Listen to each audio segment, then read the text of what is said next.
تو جناب حضرت قاسم کی شادی والا جو موضوع ہے یہ ایک تاریخی موضوع ہے کہ عقیدتی موضوع نہیں ہے. یہ جو ہمارے بعض مومن کہہ لیں ہمارا عقیدہ ہے نا, تاریخ الگ موضوع ہے. یہاں پہ کہا جائے تاریخ میں ہماری رائے یہ ہے, تو رائے کے لیے بھی کوئی دلیل ہونی چاہیے. تو یہ بھی ہو سکتا ہے کہ شادی ہوئی, یہ بھی ہو سکتا ہے کہ نہیں ہوئی. جناب سیدہ سلام اللہ علیہ کے بارے میں, شہادت کے بارے میں کتنی تاریخیں ہیں؟ 2 مشہور ہیں, 13 جمادی الاول اور 3 جمادی الثانی. لیکن آپ کو تعجب ہوگا جو اقوال ہیں وہ تقریباً شیعہ سنی کے اقوال ملائے جائیں تو ہمارے یہاں 2 زیادہ مشہور قول ہیں, 13 اور 3, 75 اور 95 دن. اور ان 2 میں سے جو ہے 95 دن یعنی 3 جمادی الثانی زیادہ مشہور ہے. لیکن شیعہ سنی اقوال اگر جناب سیدہ کے بارے میں ملائے جائیں تقریباً 15 قول ہیں. وہ 15 دفعہ شہید نہیں ہوئی, شہید 1 دفعہ ہوئی ہیں, 15 قول ہیں. آپ کوئی کہے کہ یہ تو آپ نے عقیدہ خراب کر دیا نا.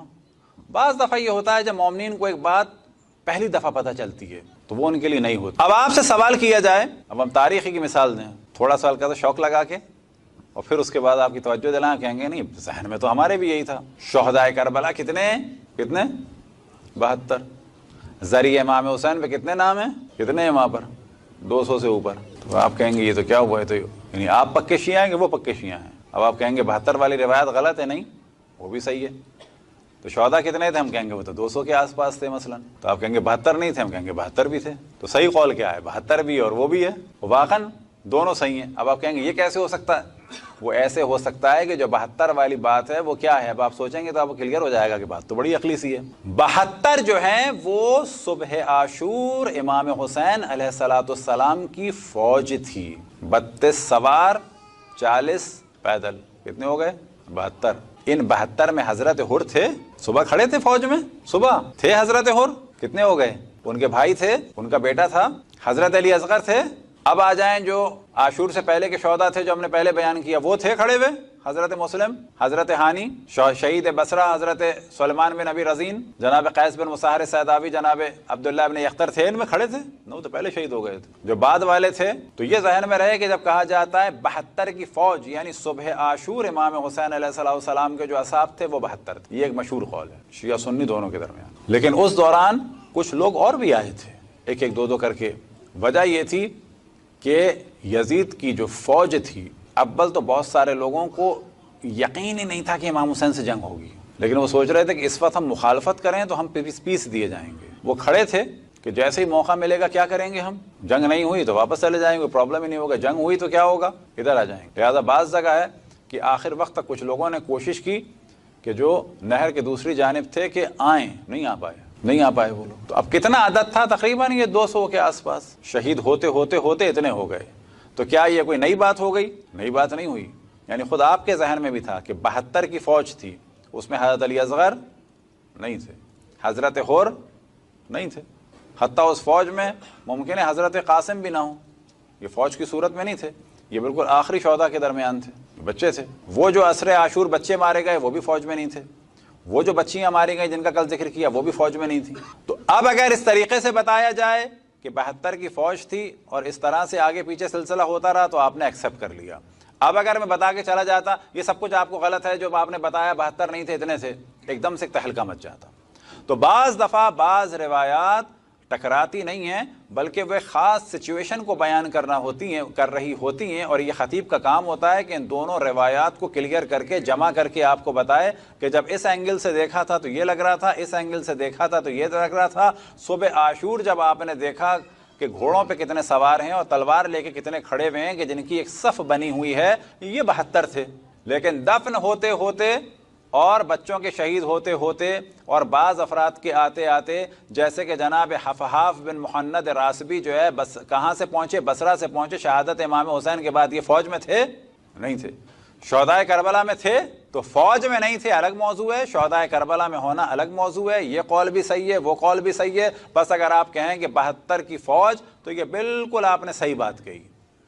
لیکن اگر آپ یہ کہیں کہ شہداء تھے ہی 72, اس کے اوپر ایک بھی نہیں تھا, تو پھر آپ کو حضرت علی اصغر کا بھی انکار کرنا پڑ جائے گا. تو اصل موضوع یہ ہوتا ہے کہ تاریخ کو تاریخ کی طرح لے کے چلا جائے اور پرابلم نہ بنایا جائے, کیونکہ بعض دفعہ بعض افراد موضوع کو ڈسکس کرتے ہیں سولو کرنے کے لیے نہیں بلکہ یہ بتانے کے لیے میں نئی بات لایا ہوں اور آپ کو تنگ کر کے جا رہا ہوں.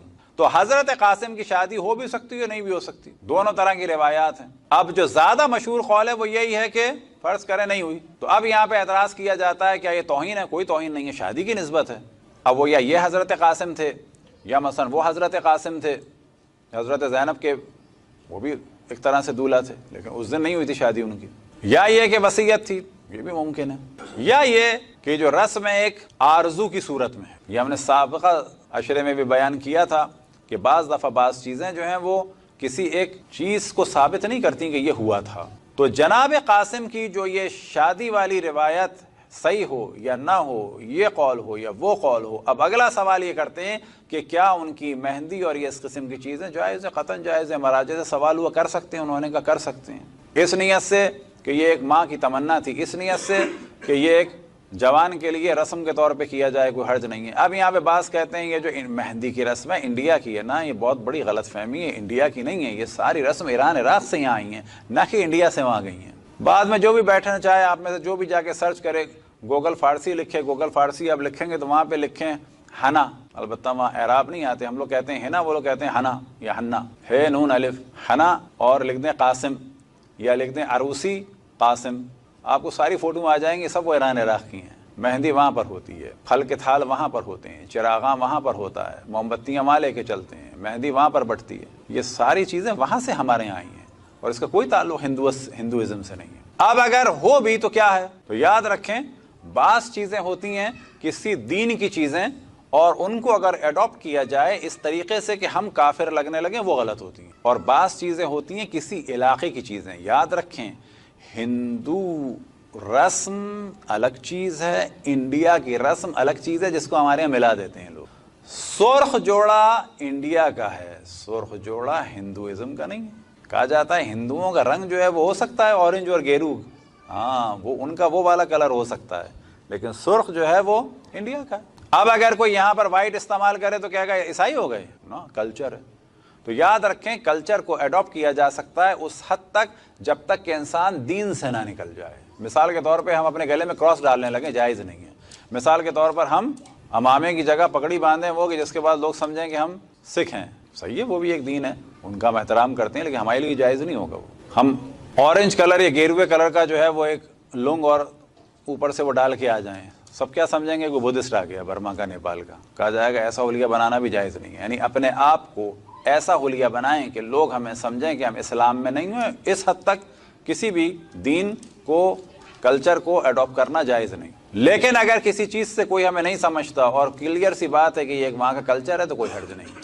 بس مہندی کے بارے میں یہ جو ہر سال ایک پرابلم اٹھایا جاتا ہے، یہ قطعاً بے اساس پرابلم ایران میں بھی ہوتی ہے، کیونکہ بعض کے پاس کوئی دلیل نہیں ہوتی، کہتے ہیں ایران عراق میں نہیں ہوتی، نہیں وہاں بھی ہوتی ہے، وہاں اس سے زیادہ ہوتی ہے، وہاں اتنی ہوتی ہے کہ آپ تصور نہیں کر سکتے، اتنی ہوتی ہے کہ آپ تصور نہیں کر سکتے۔ کربلا میں آپ جائیں تو وہاں پر خیام امام حسین میں ایک بڑا سجا ہوا حصہ ہے کہ نہیں ہے، کہ جسے کہتے ہیں حجلہ جناب قاسم، وہ کربلا میں ہے کہ لکھنؤ میں ہے؟ کربلا میں۔ کوئی انڈین پاکستانی نے بنایا، نا عراقیوں نے بنایا، وہ فقط ایک سمبل کے طور پر ہے کہ یہ ایک جوان تھا اور اس جوان کی مظلومانہ شہادت تھی، اور جب کسی کا جوان مرتا ہے تو عموماً آپ دیکھیں کہ فوراً لوگ آج بھی دنیا میں کہتے ہیں کہ اچھا اس کی بیچارے کی تو ابھی شادی بھی نہیں ہوئی تھی، اور جب یہ جملہ کہا جاتا ہے تو حزن و ملال کو ظاہر کیا جاتا ہے۔ عزاداری امام حسین میں ہر وہ چیز کے جو مظلومیت کو اجاگر کرے اور مظلومیت کو ظاہر کرے اور مظلومیت کے پھیلنے کا سبب ہو، وہ بالکل جائز ہے اور اچھی ہے، جب تک کہ وہ حرام نہ ہو، چاہے وہ علم ہو، چاہے وہ تابوت ہو، چاہے وہ زلجنہ ہو، کوئی بھی چیز ہے وہ سب جائز، نہ کہ فقط جائز ہے، اچھی ہے۔ تو یہ والا موضوع کبھی بھی ڈسکس نہ کیا جائے، مراجع کے اس کے بارے میں کثرت سے فتاویٰ ہیں کہ اگر شادی ہوئی یا نہیں ہوئی حزن و ملال کے طور پر، اور ان کی جوانی کو اور ان کی ماں کی حسرت کو بیان کرنے کے لیے مہندی وغیرہ اٹھائی جائے تو قطعاً کوئی حرج نہیں ہے، بلکہ انشاءاللہ ثواب کا سبب ہے۔